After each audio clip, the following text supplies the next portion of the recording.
আলহামদুলিল্লাহ আমার ফ্ল্যাটের কাজটা শেষ করতে পারছি শেষ পর্যন্ত। জমি কেনা থেকে শুরু করে বাড়িটা তৈরি হওয়া পর্যন্ত অনেক সময় লেগে গেছে। অবশেষে শেষ করতে পারছি। আমি আমার মনের মতো করে করার চেষ্টা করছি। আপনাদের কাছে ভালো লাগলে আমাকে অবশ্যই বলবেন। এখনও অল্প কিছু কাজ বাকি আছে, জিপসাম কালার করা আর কিছু থাই লাগানো কাজ বাকি আছে। রান্নাঘর এবং এই বেসিংয়ের ক্যাবিনেট করা বাকি আছে। যাক, অবশেষে শেষ করতে পারছি, এটাই অনেক।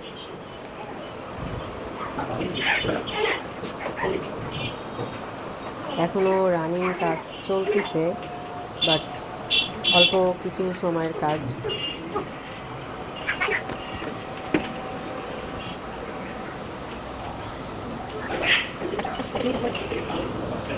আমি আমার সব দরজাগুলো থাই দেওয়ার চেষ্টা করছি।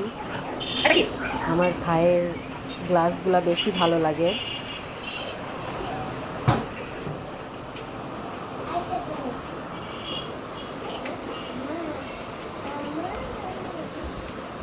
ছয়তলার উপরে লিফটের সুবিধা আছে। অবশ্য আমার দরজার বাম সাইডে লিফটের সুবিধা।